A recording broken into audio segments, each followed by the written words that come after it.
Hello everyone, welcome along to the JACKOCAR Cup Series here for Season 7, Round 3. It's race 103 and it is the Dutch Grand Prix.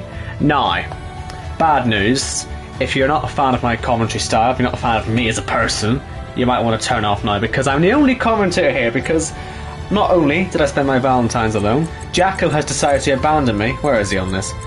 And he's racing tonight, which is going to give me plenty of opportunities, me, Owen White, your commentator, to, bully the league owner for a little bit. Mr. JACKOCAR, of course, not him, despite the fact he named the league after himself. Expect more of that throughout tonight, unless, of course, he crashes at the start, in which case I'll be forcing him to join me in the commentary box. In fact, I've already got the party ready for when it does happen, because Zandvoort, not the easiest track in the world. Certainly on this game, with the way the traction's being in general, just with the cars not being easy to drive, very unpredictable, I'm expecting a little bit of chaos tonight. Only 17 drivers. It's must be one of the lowest we've seen for the Cup Series, which is why Jacko is racing. And hopefully the 17 that have showed up will give us a good time. And I must say, I don't remember the last time I did a solo commentary. It must have been, I want to say, Russia, Season 4, when Evil lost his whole save, I think, over a crash, which was fun on F1 2021, if you remember that. I mean, how could you not? My PlayStation never worked. But we're here then for a dry qualifying session. And as you can see, the 17 drivers. And so, the first car who will be going out, I shall get the qualifying order up now, will be Matt Shepard. So he will have a blue livery of some kind. You see, the thing is, I don't have to worry about Jacko yabbering on about some random stats which he's got, because he's put some stats on the qualifying order. This week, the stat is laps led, so I can hopefully update that live throughout the race. No major milestones, I don't think, we're looking at tonight, although Pete 9 did hit 200 laps led. I think he managed that last week in what was his 100th race. We were quite happy to see that one happen. And Matt Shepard, who has led nil. So yes, he'll certainly top the timing sheet for a wee while, as long as he gets a lap underway. And we will see him coming out of the pits right now, in fact. And we'll get to go for a lap around Zandvoort. We're right on board for the flying lap. We'll take a look on the outside for the out lap. Matt Shepard, we saw him plenty in the Kia series last season. Of course, me and Gareth Hall commentating on that. So we know what this guy's capable of. He certainly has some good pace. And I will be expecting, hopefully, to see a decent qualifying time from him. Not entirely sure what we're expecting tonight. And I think a few of the drivers who maybe wouldn't have been confident for other races are seemingly quite confident. So we'll get to it when it comes, because as usual, I'm giving the drivers sort of questions to answer every week, including how do you think qualifying is going to go, because qualifying here is, it's not as vital as the likes of Monaco, but it's up there, because there's realistically, in normal racing conditions, I'd say only two places to make an overtake. It's here, where we're going through now, through turns 11 and 12, and then through turn 1, basically. And apart from that, I'd be very surprised, because the cars are so understeery this year and have so little grip that trying to fight through some of these corners is basically asking to end up in an accident. So we'll ride on board with Matt Shepard round the final corner. Takes up the second DRS detection zone. The first one is on that run towards turn 11. And through turn 1, gotta be patient on the throttle on the exit. Don't get yourself anywhere near that curve, because it'll put you onto the gravel and the grass and end up off in Narnia. Don't ride that curve on the way into turn 2, and stay on the inside for turn 3, which is the opposite of what the real drivers do, but that's where the grip is in the game. I'm sure I'm gonna see someone try stuff around the outside. All flat out as we head towards turn 7, one of the hardest corners on the game, I think, because you can see there from Matt Shepard, no front end grip. The car just does not want to turn in there. Turn 8's not as bad, but can go wrong. We saw Paul McGuinness stack it there a few seasons ago, I believe, last time we were here, back on F1 2020. That was a long time ago, season 3 I believe it was. Through turn 10, onto the DRS zone. Let's say, technically it's the first one on the track, then the next one happens through the final corner and onto the main straight. 11 and 12, he could have taken a bit more speed through there. You can see him, he's climbing all over that turn 12 curb, you don't really want to be touching that too much. You want to have the speed just to fly through naturally, but he's got around. He is going to top the timing sheets. DRS zone there on the exit of the final corner, and across the line with a 1 minute 12.9. Now Yuri, I believe, is going to be the next car out there, and he's going to go off the track as well. And there's the opposite problem of turn 7 then. So he's gone on to the inside curb and then finds himself in the wall. Of course, you've got to still finish your lap. You will be penalised if you don't. So that is something that he's going to have to suffer with for the rest of, unfortunately, this lap. So that's a write-off for his qualifying session. I'm looking for Tiz. I don't believe he's there. But that's okay, because it means we can have a bigger focus on a driver who... the only driver on the grid who tonight is our Joker. Now, if you're new to JACKOCAR, it's a mandatory 2-stop in these races. If you're a Joker, that's down to 1, and as long as you make that pit stop after the end of lap 2, then you will be absolutely fine. And, well, OKK has told me tonight that he is targeting the race victory, because the way the Joker works this season, it's so much more advantageous. We saw Jimmy Wright win the first round of the season in China from 14th on the grid using the Joker. And OKK, I mean, even forgetting the Joker, he's confident about the lap as well. He told me 90% of that lap he's got to get to the second last corner, and the curb is horrible on the outside. That's the only thing really he's worried about as he heads round here. So this will be very interesting indeed to see how he gets along. And through the first sector to 24.8, we'll keep an eye on those times and see how that holds up throughout the session. I'm going to assume pole position might be somewhere in the 11s or the 10s if these guys really can get their cars in the right window. Obviously, I don't know how much practice he'll have done in qualifying sessions themselves, because sometimes you'll see in TT or even in Grand Prix, the cars behave slightly differently, and you can't always sort of get the ideal conditions. As 49.7 for the middle sector, a bit too deep into 11, really compromises his entry into 12. Possibly cuts a little bit of speed off. Let's see how he handles this outside curb. He's very much avoiding both curves, really. The inside curb, he was nowhere near it. Will that have cost him a little bit of time? As he comes up to the line, it's going to be the fastest time. It'll be a 1 minute 11.5, and we will see if that can hold up. Leroy would be next up, but he has got a qualifying ban, but I do have a little bit of time, I believe, to waste. So we'll sit on board with Jacko for a little bit, whereas he's on his out lap, while I tell you what Leroy has to say coming into this race. He's expecting nothing in qualifying, of course. He's got the qualifying ban. He'd like to finish in the top 10. And I've also been asking the drivers a little bit about how they feel about the new strategy system, obviously with the 2-stops being staggered across the race rather than having, you know, all 2-stops done by lap 5. You've got to pit after lap 3 and then after the second stage. They're the only 2 times you can have mandatory stops, if that makes sense. And we'll explain it throughout the race if you don't understand. And yeah, a lot of the drivers are relatively happy with it. Leroy's one of them. And Jacko, you'd hope he's happy enough with it. And luckily, he's also answered some of my questions, even though he has abandoned me in the commentary box. He's confident in his own pace here, which is good. And he knows his competition. He is the one who made this grid, so he knows he will have a fight on his hands. He would like to finish in the top 10, get some more points on his tally. Of course, you get points for every finishing position. And Jacko's not going to finish many laps if he hits the wall like that, and that is a shame to see him in the wall so early on. And well, we'll finish his faults as he crawls around, very embarrassed. I'm sure he'll know fine rightly I'm watching this, and I am milking the moment. He's been enjoying, as you will have heard, the way the pit stop system will have been working, so he'll be a good case study, I suppose, to see how it works from a driving perspective and then back into the commentary box.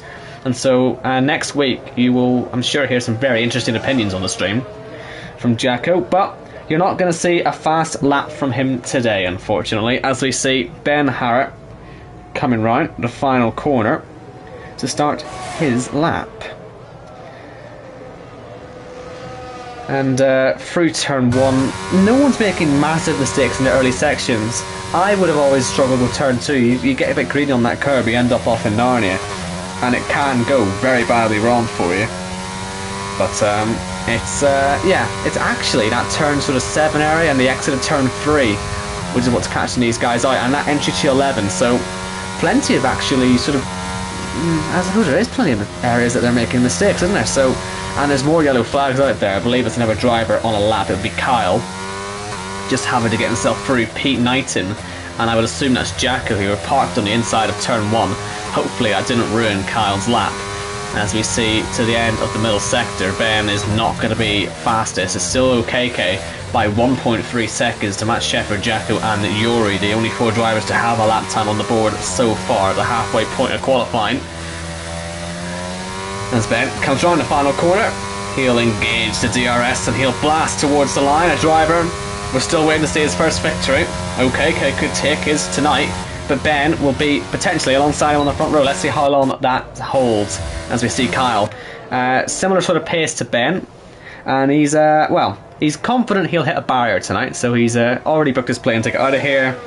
He hasn't really given me a sort of expectation for a result. He just doesn't want to throw his control out the window. Maybe he's holding his cards close to his chest, but he hasn't really told me much. Even when I asked him about the new pit stop rule, all he could say was, "There's a new pit stop rule?" Well, hopefully he knows what he's doing. He's second place as it stands. And then we move on to Pete Knighton in his 101st race in JACKOCAR, which is a pretty impressive feat. Even I haven't managed that, and I've been the full-time commentator since day 1. That tells you how consistent this guy's been at showing up to the races. And he says he's sort of semi-confident. He likes the flow of the track and just needs to get his consistency. He only wants to finish really in the top 10 and not get wiped out. And yeah, he's a big fan of the qualifying system. Although it says he's also a little bit too early to say fully, but he says he thinks it's going very well so far. So he's done enough praise for the league owner. Let's see if he can get himself round the lap as he heads through that tricky turn 7. He was a little bit on the grass on the way in there, I noticed. Easy to get it wrong when you do that, but he kept it all facing in the right direction, luckily. And yeah, we'll see how the rest of the lap sort of goes for him. Wow. I was speaking too soon, wasn't I? And there's his semi-confidence sort of not going to plan. Luckily hasn't broken much on the car, so I wonder if he'll beat Jacko and Yuri's times, because of course there's still positions to be gained even when you've had an accident like that. Hopefully the rears aren't too overheated, doesn't lose his head. Oh, he is going to spin off, the rears are overheating. Oh, what a shame, and he's going to potentially beat himself if he's not careful, and this will put him as the slowest time once he eventually gets there. And so that means we can move on to Jess then, who's not feeling confident for qualifying. Looking again for that top 12 finish. The one hub influence is still sticking for the owner of the league, essentially the owner of the league. I might as well be the owner. And yeah, she's a fan of the new pit stop rule, and yeah, it creates plenty of unpredictability, she's saying, and the varying strategies are interesting as well. So for anyone who's going to be racing in one hub next season, well, we know where she'll get her ideas from. Ignore the fact that we stole the 2 stops off her. I'm sure we may see some adaptation of that there. We do share plenty of ideas at one hub, and this is me giving my blessing. Jacko can't take it off me, so yeah, I'd like to see this in more leagues. We've got the best pit stop system. I'm sure Jess, if she's a big fan of it, we'll see how it keeps going as she heads through the middle sector. A couple of seconds off the pace, but she's kept it all facing in the right direction. That is the most important thing in a qualifying lap in JACKOCAR, because you've only got one chance, and she's making it work so far. Next up, trying to find out who will be Mike Kelterborn, so we'll see him in a moment. But here comes Jess coming up to the line. It's going to be a 15 dead, and let's see how MK Bourne's getting on. He's got I think he's got some new colours on, hasn't he? He's got a little bit of a sort of cherry-ish colour on that car.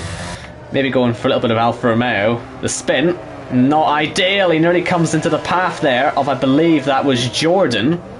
And we're seeing a lot of mistakes in here. That's a surprise to me.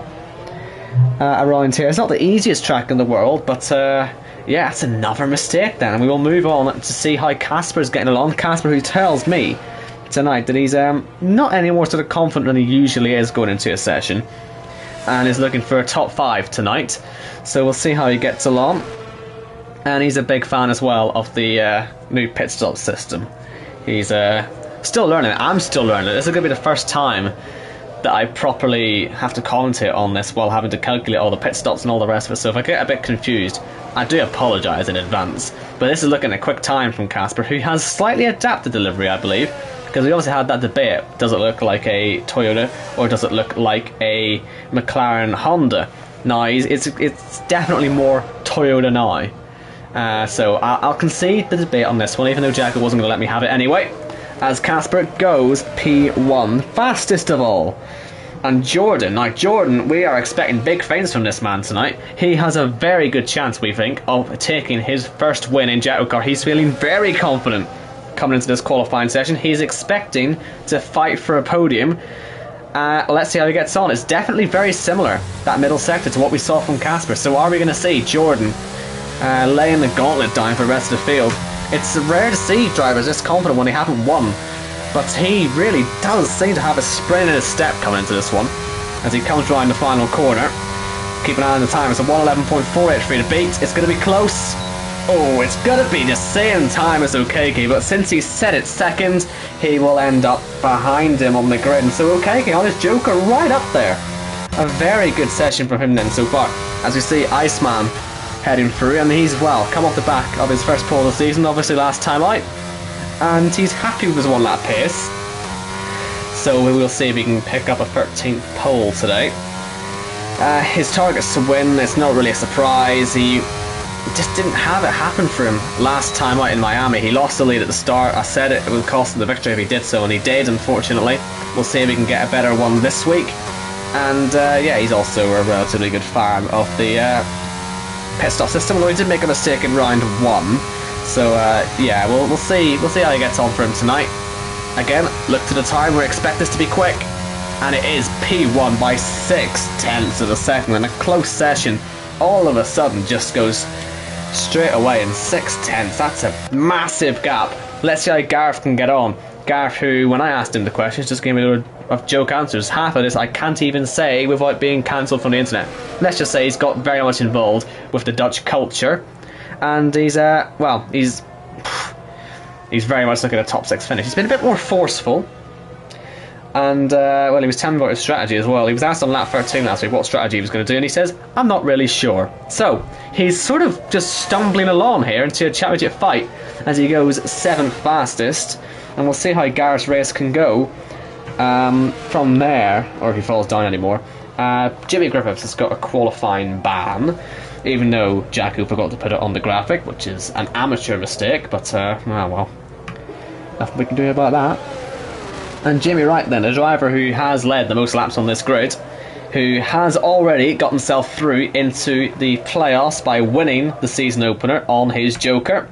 And he's not very actually confident on his consistency around here. And, yeah, he's just hoping to set a fast time, really.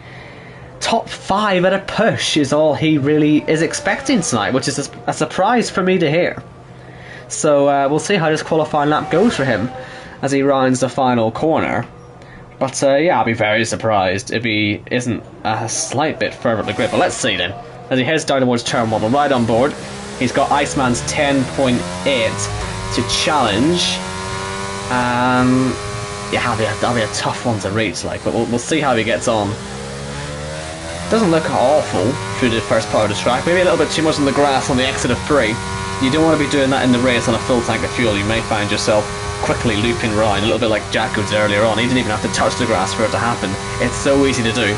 As he heads through turn 8 now, you don't really want to hit either of those curbs too hard, because you hit that inside one, it'll bounce you out. The outside curb will just rattle the car until you end up off in Narnia. So it is a really tricky track. This lap 1 will be very interesting. As Jamie through the middle sector. I mean, the pace is good. Top 5 at a push. This will be front row at a push, maybe, if he can get himself round turn 12. And he will not have been happy with how that went through there. It really looked very loose there. Alright for the last proper corner, and then the banked run to the finish line. 6 to the inside. This I expected to be second. And it is. Maybe that mistake through turn 12 cost him that little bit of time. Maybe he could have had a chance at beating Iceman, but now the only man who can do so has had a very good middle sector and a very good turn 12 compared to what we saw from Jimmy. So, Jake O'Sullivan, the race winner last time out in Miami, 4-time race winner in the Cup Series now, 157 laps led, but is it going to be pole position for him as he comes across the line now? 10.8 to beat, and he's done it by 9/100ths of a second. It is Jake O'Sullivan who's very much on a roll, and he's on pole position here in Zandvoort. And I tell you what, like I say, it's not as good as Monaco pole, but he'll take it regardless because that is a super strong position, and it is going to be 2 winners this season so far, sandwiching Iceman, who'll be looking to make his first one. But it's going to be OKK. He's going to be the man to watch. Assuming he doesn't get caught up in any sort of accidents at the start of this race, he's on a Joker, and he has a very good opportunity to win this race, and he certainly will tell you that himself. And he is Mr. JACKOCAR, for those of you who were wondering. We will mention this every week. It's because I've got to find one of these awards to sort of brag about, because I'm no longer the best commentator in the league, according to the lovely folks at home. Thanks for that, by the way. So yeah, we'll just go for that one. And it could be a very special first win for him. We're all waiting for it. I say first win for him. First win for a long time. But he's only ever won 2 races in the Cup Series. He won the very first one back in Australia in Season 1, and then won the throwback race in Season 2, I believe, in Italy. Round 8, I think it was back then. So it's been a while as Jamie gets himself into the garage, and hopefully that'll take us to the results screen, because it always is such a faff, this. The pole setter's already managed to do a whole another lap. And Jimmy Wright's saying he accidentally left ERS the entire outlap, so there was more pace in there. So perhaps we will see him make a lunge forward from third on the grid. So it is Jake O'Sullivan on pole position, from Iceman second, Jamie third, Casper fourth, Jordan fifth, OKK the only Joker driver, he's in sixth, Kyle seventh, Ben eighth, Gareth ninth, and Matt Shepherd 10th. Jess was the last competitive time finished, and after that Jacko, MK Bourne, Yori, Pete all had bad laps, and then it was Leroy and Jamie Griffiths are drivers who were banned from the qualifying session.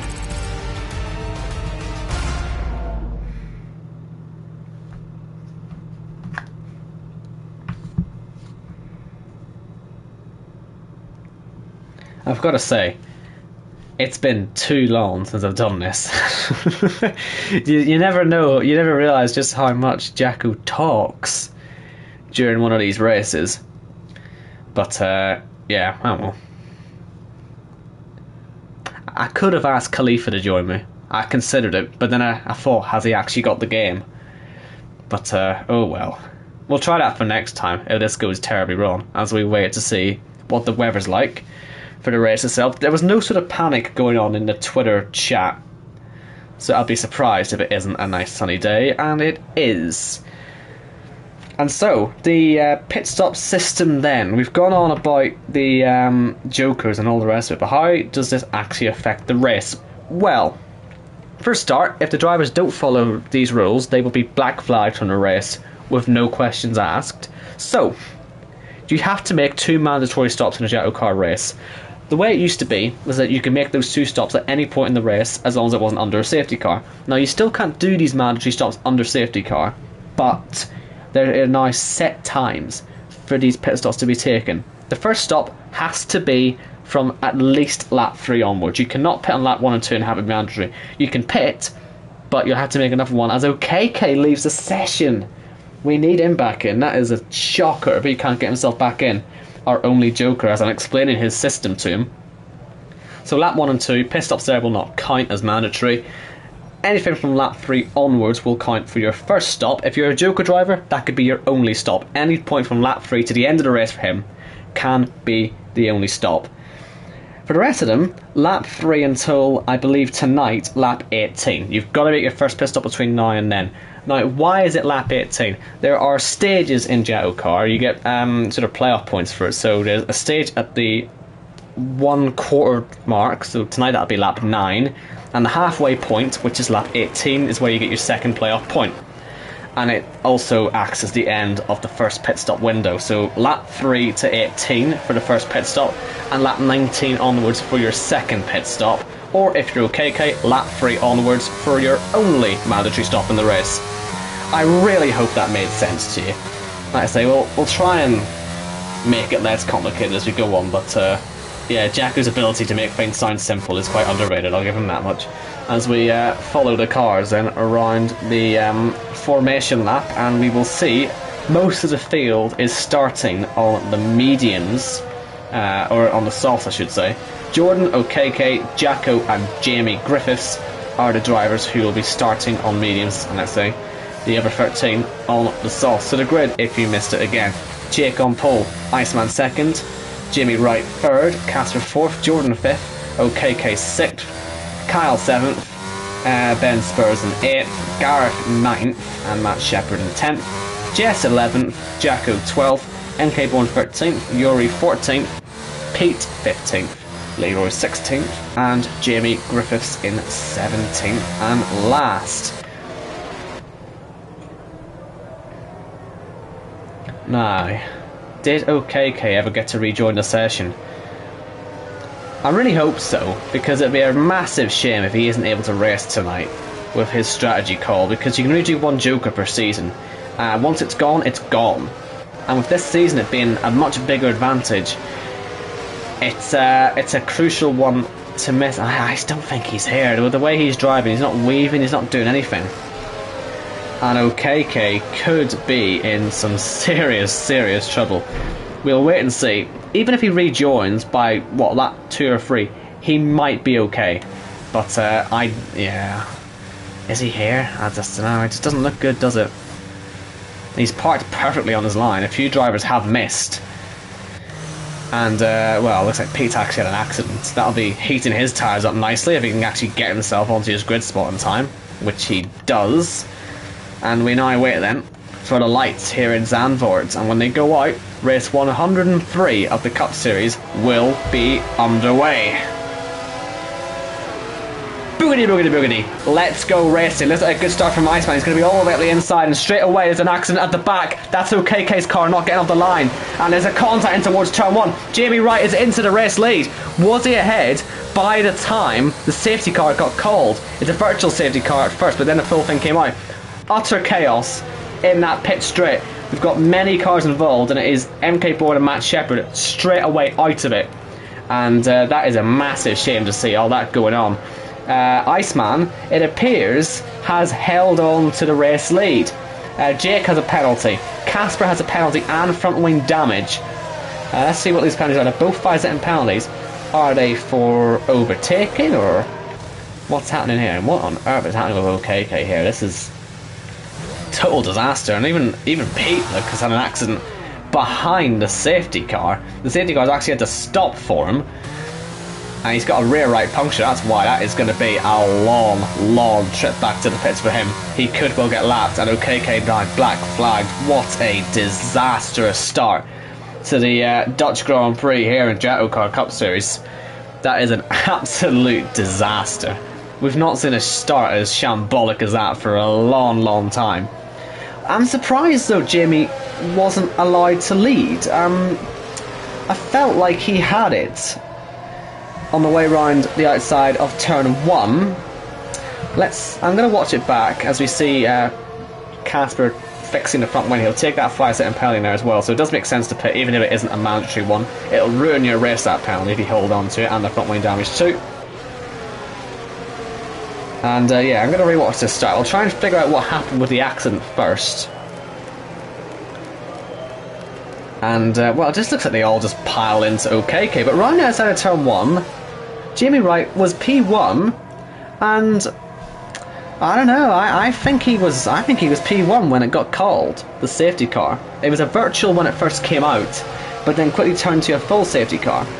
Now, there is some debate going on in the Cup Series chat on Twitter about a potential race restart. We're saying that some people were apparently starting that thing in spectator mode. I thought it was a bit odd we weren't getting any good angles at that start. That's why I had to go on board in the first place, but yeah. OKK had the game in spectator mode, that's what happened. So he got back but just couldn't race. So, we will await a decision. Jacko obviously is racing in this at the moment, so I'm not entirely sure how much he'll be able to see in the chat as Pete. I mean, what on earth's happening here? His car, he actually did make it back to the pits in time, but he's gonna get lapped here, and again, through no real fault of his own. Or, oh, maybe he'll get away with it, let's see. This will be tight. The car was going so slowly, but we'll see. Out of the pits. Again, none of these pit stops are mandatory. But yeah, Pete will get to head round. Whether he'll catch the pack or not is a different story. But, well, he's out of the pits anyway. OKK saying that he got kicked out and the game just stuck him into the broadcast mode, and so he couldn't see where he was going. So obviously that's where NK Bourne and Matt Shepard have ended up in a collision. As you see, Casper, is he going to put his softs back on? He doesn't want to... That's a great camera angle, EA, thanks. He's going to put those softs back on, or it's a new set actually, but he's going to just sort of revert back to his initial strategy call. And it leaves us then with only 3 drivers out there on medium compound tyres. And so who didn't have to pit in that safety car period? Only the top 11 out of 17. So 6 drivers having issues in the early stages. And yeah, all those stops non-mandatory. And Jake, with that 5-second penalty, don't really know what he got that for, to be honest with you. If it was for overtaking under the safety car, I mean, you'd ask why Iceman didn't get the same thing. If it was that case, it's contact with Casper, so that's where the front wing damage will have come from for Casper as well. 5-second penalty for that. Obviously, you can't really appeal a 5-second penalty. You have to take it in the middle of the race. Maybe if you get it, you know, towards the end, you can question it. But at this stage, when you've got to make your 2 mandatory stops, unfortunately, Jake's going to have to take that one on the chin, whether it was his fault or not. And the safety car, well, if it's going to come in this lap, the decision's going to have to be made relatively soon, because Pete is only around turn 3. That took forever for him to get there, didn't it? But he's not going to get to the back of that train by the time we go green again, if we do on this lap. Sometimes the game waits right until the last minute, so let's just keep an eye on those lights. And the safety car is going to stay out another lap, so that'll give Pete the chance to catch up, which is good news for him. I'm not entirely sure how many of the drivers involved in that lap 1 incident were really at fault for it. I don't think any of them could do anything about OKK being stuck into the spectator mode. It's a glitch we've seen so often on this game and on previous games, and it's amazing to me that it hasn't been fixed yet. Because it ruins the race a little bit, doesn't it? Because we already had slightly lower numbers, but then you lose 3 more before turn 1. And yeah, well, that's where we're left. We've got a 14 car race then. And yeah, definitely no sign of a restart happening, because Jacko will not be looking at the Twitter chat. He's in the middle of trying to race. The only drivers in there are me, the commentator, and the drivers. Now, what we're going to see on this restart, of course, is the fact that, well, by the time we get there, we'll be on the start of lap 5, which means the first pit stops can get underway. And, well, we'll see how many do that, but I have a feeling that we're going to see Jordan lead this race relatively soon. Because these guys, when they go off their soft compound tyres, I would have thought it would be 2 sets of mediums at the end of the race. I wonder how early or late they want to do that. But obviously you can do it at the very end of the first green flag lap now, as the safety car is coming in at the end of this lap as expected. So Iceman's going to let the AMG Mercedes safety car get down the road, and the restart zone will be on the DRS activation point. You can see it there on the map on the right hand side, where on the main straight, where that green sort of gradient starts. That is where Iceman can go. So you can see the black arrow there heading just past the 3 on the map, and when he gets there, we're right on board with it. It'll be Iceman in control. Now here, we saw it in real life when Lewis Hamilton went way too early. Verstappen was able to pack him in towards turn 1. It was easy for him. So will Iceman have been watching that? Will that be played on his mind for the restart? He's certainly taking his time, isn't he? He's going and waiting to the last moment, and I tell you what, he caught Jamie Wright very much off guard. He tried to anticipate it. It didn't work out for him, as on the inside in turn 1 we see Kyle now up into 2nd place. Good restart from him, but wheel to wheel and losing time was illegal overtaking from him, because he's having to go right back down to 5th place. And Jamie Wright will get back onto the podium then. Jake trying to fight away, and Jordan just hanging on those medium compound tyres. As we see, Jamie Griffiths in the back of the grid, taking advantage of all the incidents at the start and trying to move into P5 on the way towards turn 7. He's got such good grip on those medium compound tyres, surprisingly enough, because it's not like the salt's been used very much. We've had 4 laps behind the safety car. But Jamie giving it everything then to get himself past a former runner-up in the series 2 times in season 4 and season 2. So he's a very capable driver, is Kyle. Obviously returning to the series this season, but yeah. Relatively okay restart here. I thought it was about to get a bit messy, but it was good stuff from Iceman. Jamie nearly anticipated, but had to put the brakes on at the last second. And will we see pit stops then at the end of this restart lap? Yes, we will indeed. Oh, look at that. Jamie Wright stayed out. He was thinking about it, but then he's decided he's going to go for another lap. So all these pit stops so far are going to be mandatory. So these are for Iceman, they're for Jake, they are for Kyle, and they're for Leroy.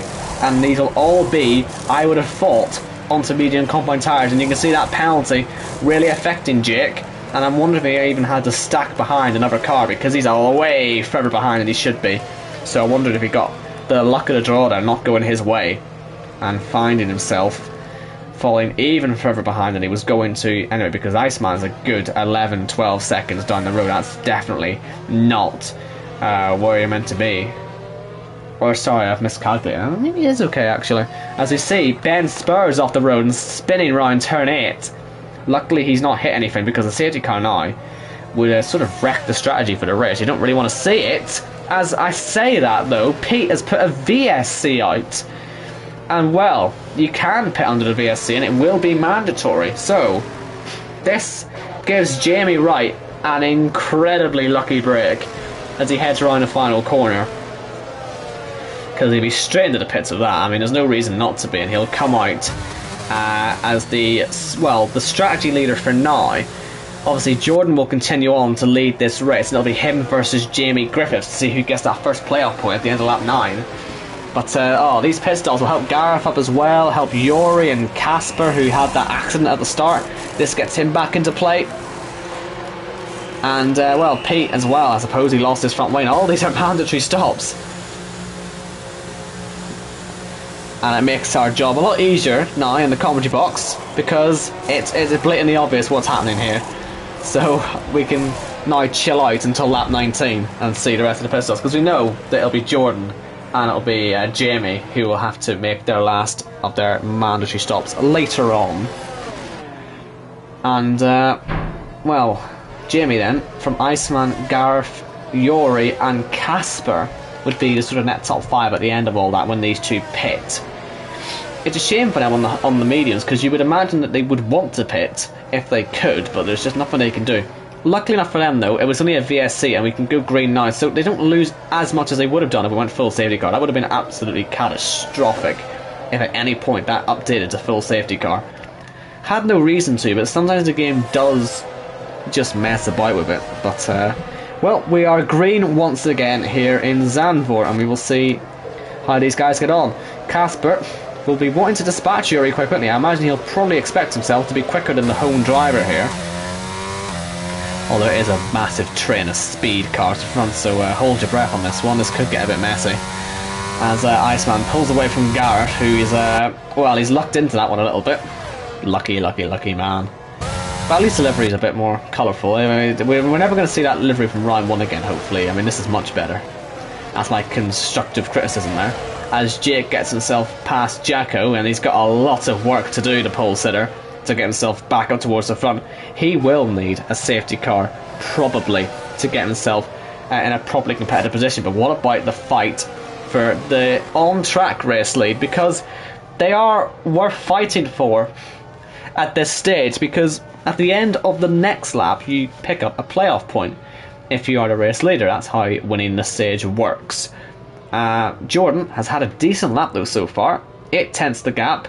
There will be DRS because the virtual safety car doesn't ruin the DRS detection, so that will help Jamie Griffiths out, and you will see the effectiveness of the rear wing opening down that main straight. Let's have a wee look. Gap's 3/4 of a second. By the time he gets towards turn 1, it just closes down by a couple more tenths. The fastest lap of the race for him as well, but you can see that Jamie Wright is much quicker than both of them right now, and will cross the line to set the fastest lap himself. How will Iceman do on the same age tyre? He will then go and set a fastest lap himself. So it's very much the chasing pack going after these two. And Jake himself as well, our pole sitter, reaffirming his pace, is very much real, and setting a fastest lap for himself as well. but half a second the gap. Then at the front you can see Jamie Griffiths is going to lose the car. You can see it straight away. I said it earlier on in qualifying, when you get all over the curb there on turn 8, the car's going to bottom out. It'll rattle you like crazy. And once you hit that curb, there's just nothing you can do to stop the spin. As Pete has also gone off the road. And he's got so much damage to the car now. I'm wondering, as another one, Yuri goes off. They're really struggling for the grip run here. I'm wondering if there's any cars that have floor damage or anything like that after the lap 1 carnage that we saw. Because most of the field would have seen that happening. As Jordan comes around the final corner. Will he pick this playoff point up? Let's see. Keep an eye on this as he enters the pit lane. Still P1. And yes, he has picked off that playoff point because Jamie Griffiths has pitted to get off those, I would imagine, utterly ruined tyres. But it is Jamie Wright, the winner of round 1, who leads here in round 2. And he leads by a healthy margin of about 4.5 seconds to Iceman. Can he face finishing second again this season? He'll want to try and get himself up the grid, but he will have so much work to do with Jamie getting lucky on that safety car, letting him pit at the virtual safety car. Gareth will be under pressure from he'll be under pressure from Casper, but 2.5 seconds to Jordan. Can he hold on against Kyle? Because if he gets himself to speed relatively soon, he, I'm sure, will try into that fight as well. But I think he'd be a madman to try and return turn 7 and 8. But with a full tank of fuel, these corners are utterly lethal for these guys. And on cold tyres as well, Jordan's doing quite well to hold out Kyle, who I would have thought will think about having a go here in towards turn 11 if he can get close enough. He's onto the ERS, he's onto the DRS, but he just hasn't got the straight line speed. That's not going to happen for him. Gap at the front, staying consistent then, about 4.5. We'll see if the strategy can sort of spice it up later on, but we know when Jimmy Wright's in control of a race, it's hard to get at him. And they very rarely do get at him. But here comes Kyle again. A good run. Those tyres you would have thought now if Jordan's would be nice and heated up. But that's not going to stop Kyle on the inside. In towards turn 1. The outside line is a relatively decent line for racing if you can hold it there. But Jordan felt the pressure and had to let Kyle go. And up into the top 5. And now Leroy and Jake will be on this as well.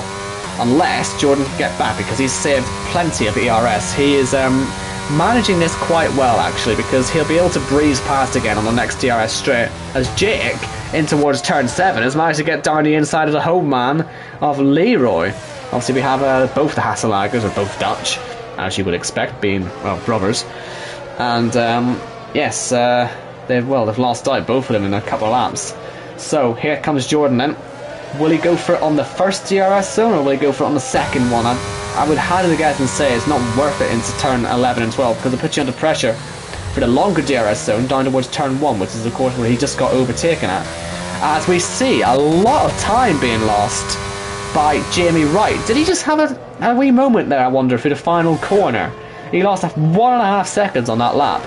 And if we're seeing drivers lose it in a flat-out final corner, that could be very interesting information for the rest of the grid to know, as the tyres wear throughout the race. It's round the outside through turn 1 comes Jordan. He's going to have the run this time, and he's back up into the top 5. Nicely done from the man who didn't even have to use much of his ERS. Can he get down the road now? Will he drag this train of cars with him as well and get themselves into the podium fight? Because I would have thought Jordan would feel confident enough to be faster than Gareth, because Gareth's a little bit higher than he's expected to be. He's got there through the virtual safety car, and so Jordan's quest for the podium will continue, but I think he's looking okay right now. He was good under the pressure with Kyle, didn't buckle, didn't waste his ERS when he had the opportunity to do so. He's managing this Dutch Grand Prix very nicely indeed at the 1/3 stage, as Yuri and Jacko have a wee scrap. I wonder if Jacko's actually been off the road through turn 9, because he's lost so much time. But let's see Jamie through the final corner again. Doesn't lose as much time that time, but it does feel like he's starting to struggle out there, as Iceman starts to feel like he's going to be potentially putting pressure on him in the next few laps. It's a shame we don't have any replays on this, because it would be really good to see what exactly happened to Jamie. Did he maybe touch the inside curb? I'll try and get a shot of it with Jacko here, who's really struggling right now. He's been off the road again. There's no actual sort of curb on the inside, but if you dive too low through that final corner, you can find yourself just going for a lazy spin. You'll see on board with Pete here, they stay clear of the very bottom of the apron. If they touch that bottom apron, touch the grass, maybe that's what's happened. And Jamie Wright has just had to put the brakes on to stop himself looping round. And, well, it's a good thing he did. Casper still doing relatively well here on the back of Garv. He's not sort of wasting ERS at the moment. He's just being patient, looking for the right moment to go for a move. And Jordan, he's not closed massively, but he's not used a massive one of his ERS either. He'll be playing the long game. We'll see how it works out for him as we watch Jimmy again, staying well clear of the inside, but losing another 3/10 on that lap to Iceman. He is very much closing, and they're both very much faster than Garth. And once again in a JACKOCAR race in Season 7, we're going to see sort of two drivers break away at the front. It's something that we didn't see all that often in previous seasons, but it's certainly happening now, as Casper still has to stay behind, and so does Jake now in the back of Jordan. Now this will be a proper test, because Jake, we know he's the fastest man around here based on qualifying, and we'll see if he can make things happen.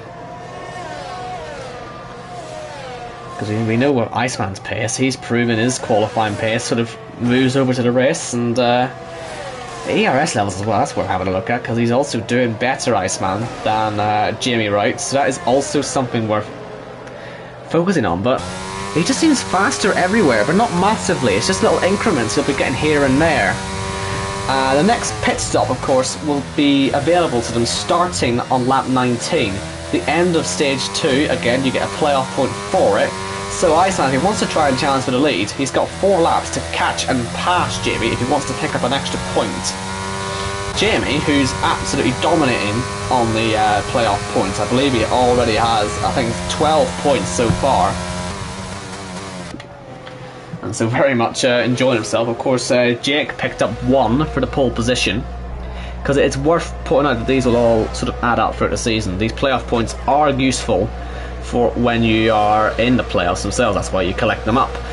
And well, Jake getting himself past Jordan into turn 1, where he sort of missed most of it, but again, he didn't use his ERS, Jordan, so it's just a very long patient game for him. We'll keep the eye on him, and obviously there's no bias whatsoever with ERT, of course, but we're hoping it'll work out for him a little bit. And they've pulled away both of them from Kyle. He just doesn't seem to have massive pace here. As we see, Ben has hit the wall. That could be at least a virtual safety car, and indeed it is. You can see on the map, because obviously it doesn't tell us on the screen if it's a virtual or a full safety car, so if you ever are confused, look at the map and you'll see a yellow dot moving out of the pit lane if it's a full safety car, because that will be the safety car itself. But obviously there's nothing there. The yellow dot you can see there is the speed trap, which is completely useless to us in a racing condition, because we never actually get to see it.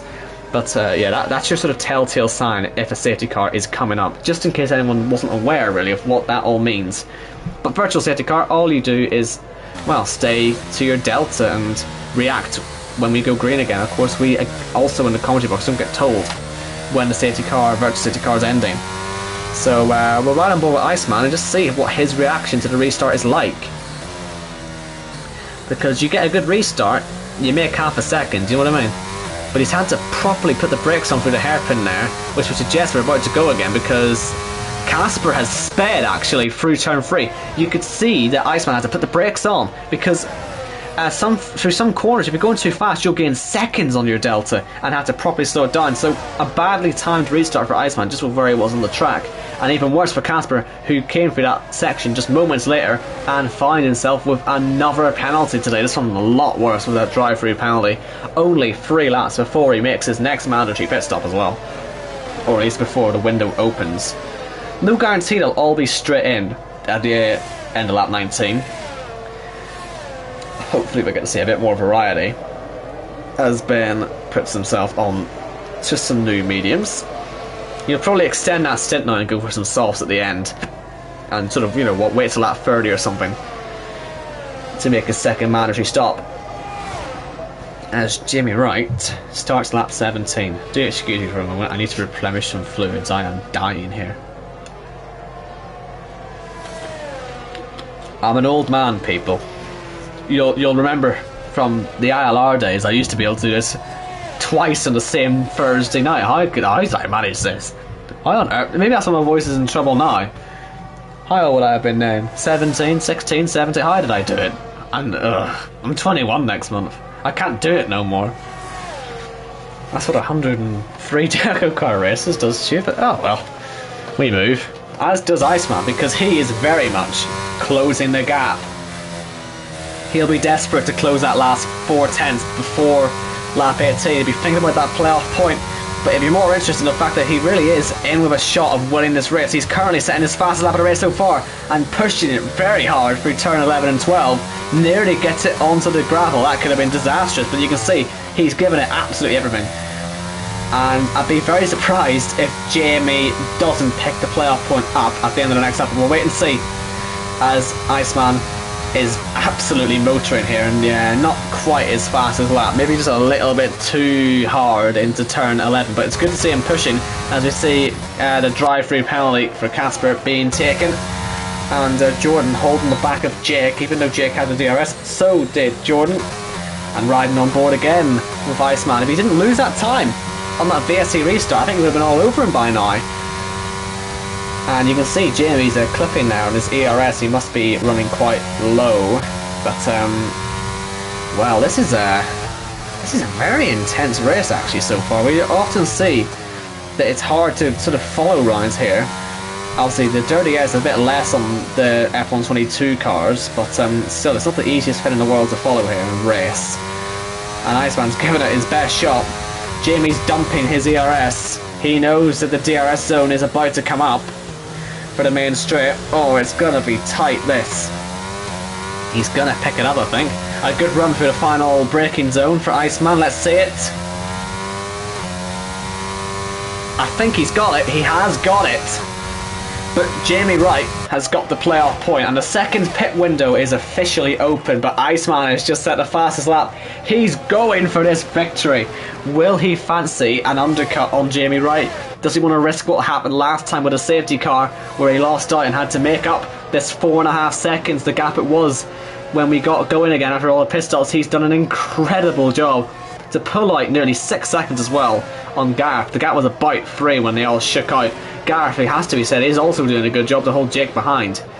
I think Jake will maybe be a bit disappointed it's taking him this long to get through, but we'll see how it develops as Yuri in the pits. This is not mandatory. He's gone 1 lap too early on that, so we'll keep our eye on that, because it's something that the drivers have been mistaking a little bit, because you have to finish the second stage before you pit. He technically hadn't finished the second stage by the time he committed to the pit lane, which is why you have to do another lap after the stage ends. So hopefully Yuri's aware. I mean, I'd be surprised if he isn't. I would have thought he'd be in a party with Jacko to talk about all this. So yeah, we'll keep an eye on Yuri. So I believe that isn't mandatory. The rest of the pit stops from here on in will be, and Jamie Wright is going to take the first opportunity, as is Iceman. And they are 2 drivers doing it properly. No, I'm only seeing 1 pit crew come out here. Oh, you're kidding me. Oh, that's a tragedy. As Gareth now takes the race lead, but what's happened there is that Iceman has had to stack behind Jamie Wright. Is he going to have to close in another 4.5 seconds? It's going to be more than that. Jamie's already gone out of the pits. Oh, if you're Iceman right now, you will be cursing your luck. Because obviously they didn't pit at the same time first time round. There was no way of them knowing. It's 5.5 seconds. And we're going to have to see the Iceman who should have won the championship in Miami in Season 6. We're going to have to see the Iceman that we all know has the potential to win a championship. He is going to drive the best 17 laps of his JACKOCAR career if he wants to catch it past Jamie Wright. I cannot believe it. That is a tragedy if I've ever seen one. Unbelievable. Will this help Gareth? I don't think so, because he's only lost 5 seconds. He needs to lose about 10 seconds and all that if it was going to work out for him. And obviously he has been sort of attacked with the undercut here from Jake, so let's see how he gets on as he heads towards the pits. Surely he'll be in. Be silly not to pit at this point. And indeed, he'll be in for another set of the mediums, I would have thought. Pretty simple strategies today, which is nice and easy to follow. Jamie Griffiths leads this race. Will he hold up Jimmy Wright for a wee while? Iceman will certainly be hoping so. As Gareth comes out of the pits, we'll keep our eye on Jake. Will Jake be able to get him on that undercut? It'll be a tight one on the exit. Remember, he may have a little gap now, Gareth, but he will have the coldest tyres out of anyone at the moment. And that'll give him no grip through turn 2 and 3 and possibly even turn 7, which is a proper danger zone. Can Jake risk going for the move on the way towards 7? It's not an easy place to go for because of all the weaving that goes on just naturally with the way the track unfolds through there. And Jake has just had to hold back. Turn 8 would be even riskier because that's asking for a contact. Turn 9 though is a much better opportunity, but still no way through. This is the fight for a net 3rd position as there's a yellow flag for Jordan behind. He's hit the wall. This is a virtual safety car once again. And that is going to save Gareth from being attacked from Jake, and he will be absolutely fuming with that because he had a very good opportunity at getting himself up into that net 3rd position at the end of this lap. Surely Jamie Griffiths will pit out of the race lead now. No, he stays out. Wonder what his tyre strategy has been. So it's 2 mediums, that's why. That's why he's sticking with it. That is going to give Jimmy Wright a little bit of trouble if he can't find his way through. Iceman will be hoping as well for a better VSC restart than he had last time round. Jacko, I'm imagining he's probably going to want to pit anyway, unless he's going to start for some fresh softs at the end. But under the VSC, it does make sense to pit. And unfortunately for Jordan, who just made a fresh stop onto hards, it was the odd one out there, really. But, well, it's not quite worked out for him. He's ended up in the wall, and Jamie Griffiths and Jamie Wright are fighting away. And this is so risky, but what do you watch? Because here comes Jamie Griffiths off the road, and here comes Jake all over the back of Gareth. I'll tell you what, Iceman's had a poor restart once again, but it looks at the timings. But that didn't stop him from moving up to 2nd place, just ahead of Jamie Griffiths. Will these two catch him on his ruined medium compound tyres now? And I'm surprised, even with how tricky that restart was for Jamie Wright, he still made up time. So, it's 5.7 seconds, the gap to keep your eye on for the rest of this race. How quickly will it close? How quickly will Jake be able to dispatch Gareth? He knows he's quicker, but he also knows he's not under a lot of pressure because Kyle, well, there's no one there. And Jordan in the wall means that all he has to do is eyes front, which is a lot easier than what we had before, and he's going to have a really good chance down towards turn 1. I don't think Gareth's got anything to defend with here. Unless he can throw one around the outside, but it'd be a bit of a clumsy move to do that on the pole sitter. You know he's faster. As he moves up into the podium positions once again, Jake, our winner last week, making the moves. And now he has to try and get past Jess, who moves out of his way. So that should be relatively easy now for him to the end of the race. Can he catch up on the front runners? I'd be surprised. It's a massive gap. Although, if he's in theory, I suppose, actually, if he's as fast as Iceman, based on qualifying, I mean, they're all pretty much equal pace, that front three, but Iceman's clearly the quickest.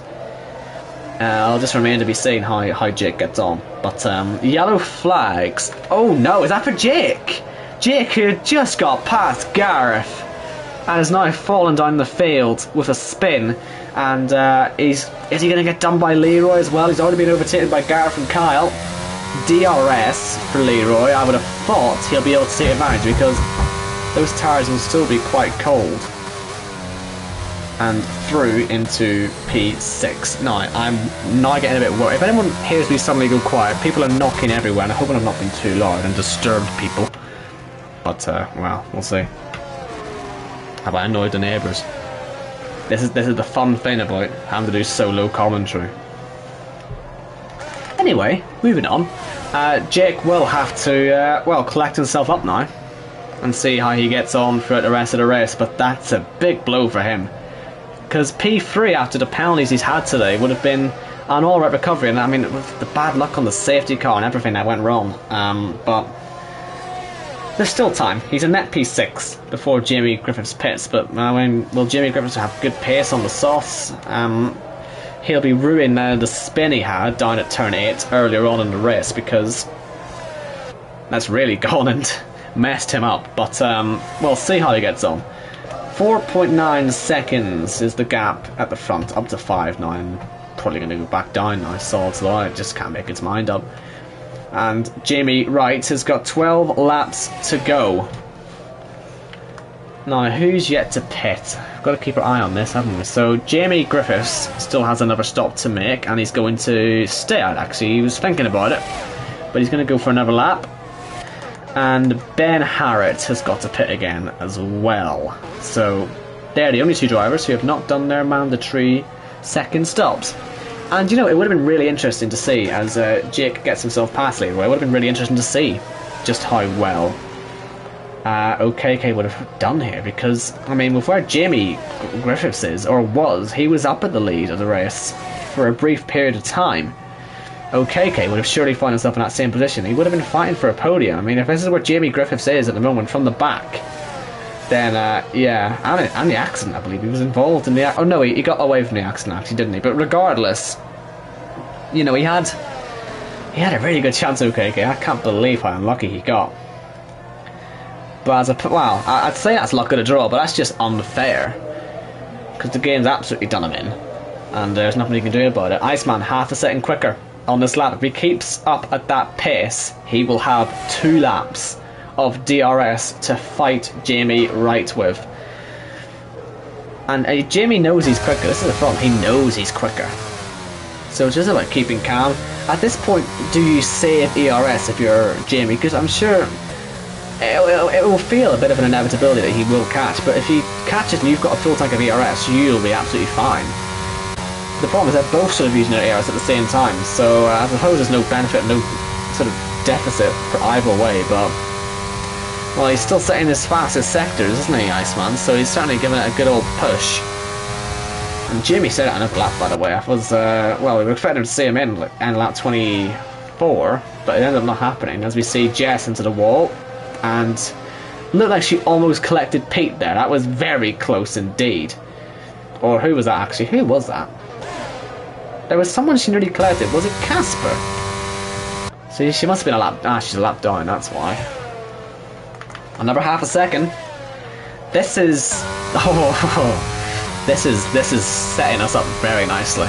And it'll be one of the best drives of his career, I think, this Iceman. He's had to come back from adversity out of his control twice so far in this race, and yeah, 4/10 on that lap as Jess off again.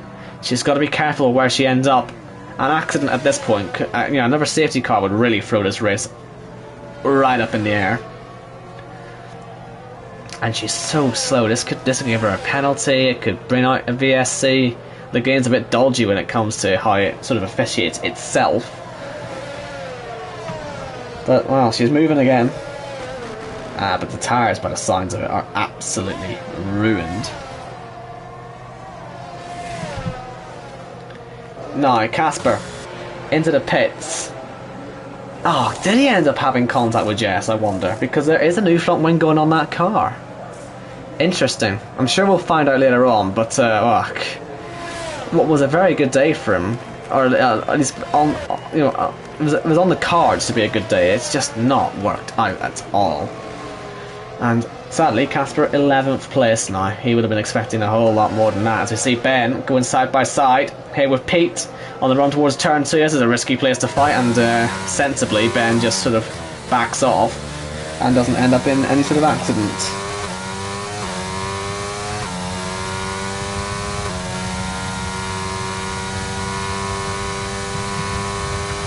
Right, update on the leaders.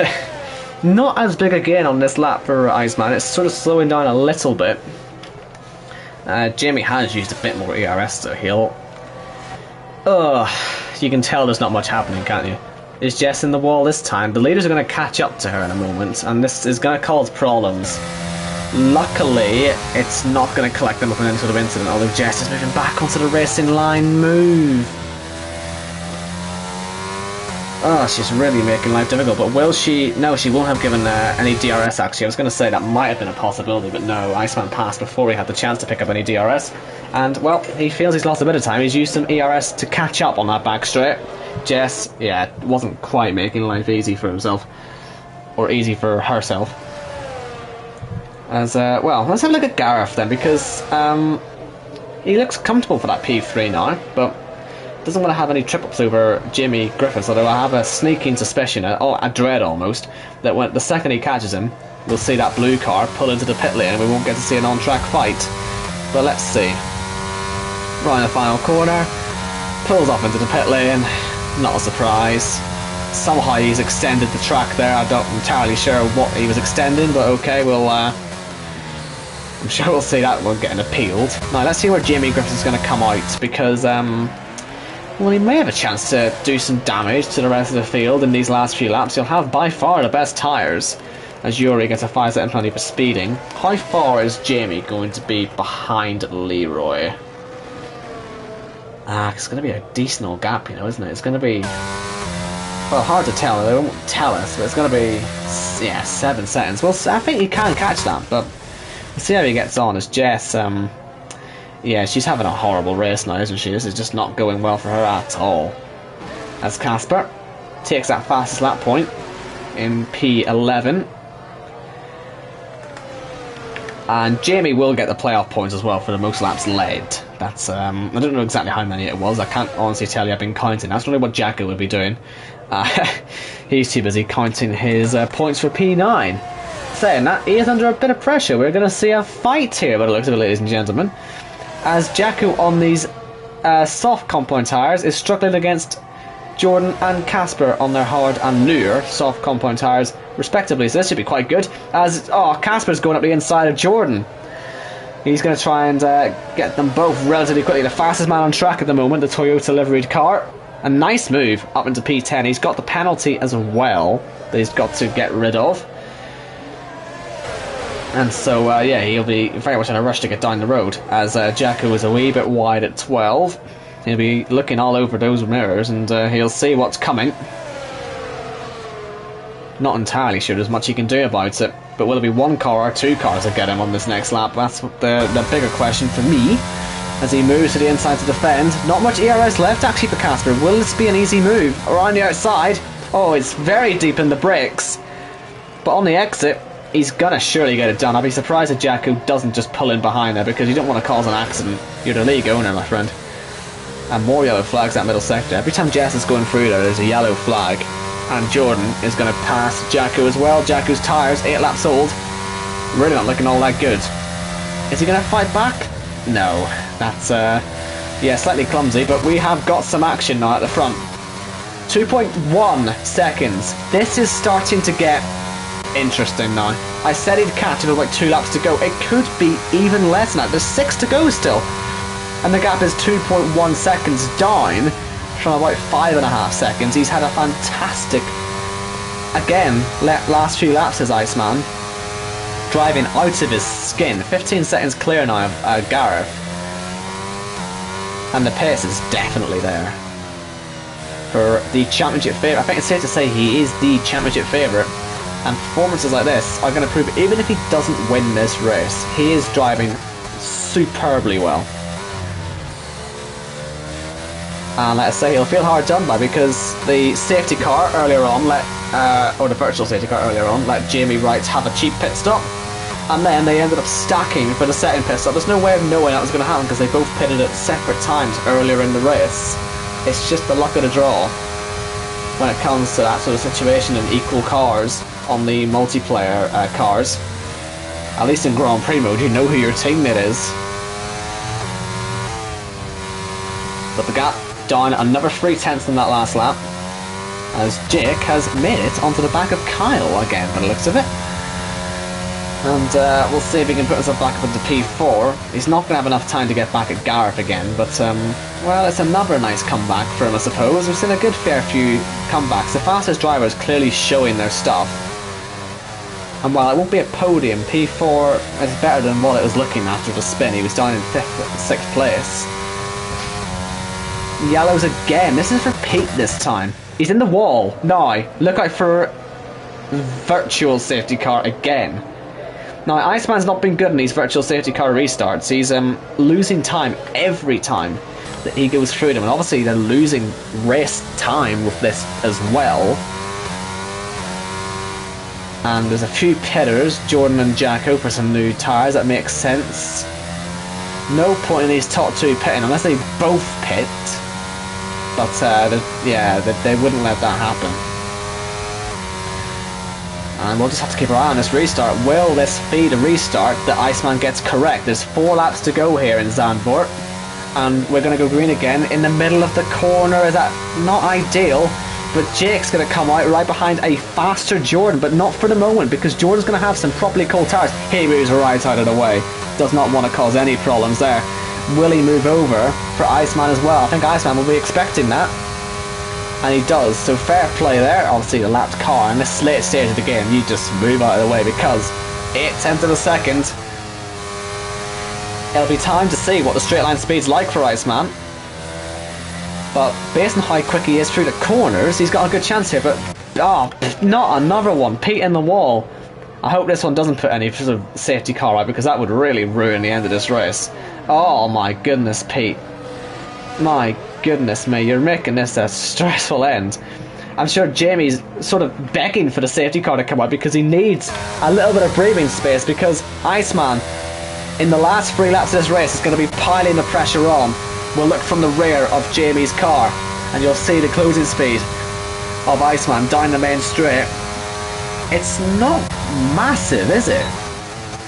That'll give him a little bit of hope. But through the corners he's just electric. So I'm going to guess Iceman has run higher wings throughout the race, and that's where he's gaining this advantage from. It'll help his tyre wear, and it'll help his grip through the corners as a result of it. Using the ERS to keep up. This is the closest fight on the track, fittingly for the race lead. A very good run through 7. He's so much more confident through there. The car sweeps through there majestically. And Jamie Wright is going to be, he's going to be looking at his mirrors. He's not going to be liking seeing Jess up there. That's the last car he wants to see, unless he can nick some DRS off of her. And that might happen, but Jess will see the blue flag. She'll know it's the race leaders coming through. But will she get involved? She's going to move off the road. So Jamie's not going to pick up any DRS from her. The gap, 1/3 of a second now, as they head through the final 2 corners. There is 2 laps to go in this race. And Iceman has got a properly good run now. The DRS is enabled, but he's going to be out of ERS. It's all about that run towards turn 1. Jamie, if I'm him, I'm just going to stick to the middle of the track. The outside line's a very good one for defending, and you can see that because Iceman's going to have a go, but Jamie's going to stick it out and stay in the race lead here, and they nearly make contact on the run towards turn 2. No room on the inside for free. It'd be a really risky move to try and do. On the penultimate lap of this race, Jamie is now going to catch another lapping car, is he? And this is Pete Knighton, who's had a horrible run recently. He's not been able to keep that car on the track.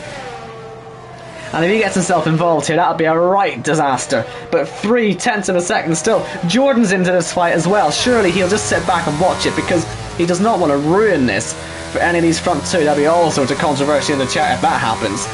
But we'll see Iceman closing. He's better through the corners, so there's nothing really Iceman can worry about there. It's just whether he'll get the right run on the DRS straights. And again, with Pete in the way, that's a potential DRS here for Jamie, and I'm sure he'll be asking for it, and he's going to get it as well. So Jamie Wright is going to pick up some DRS on this last lap, and Iceman will be absolutely furious at that. He's saved some ERS as well. It's great management here from Jamie Wright, and he's going to have a superb run. Oh, and Iceman, he had his chance on the last lap.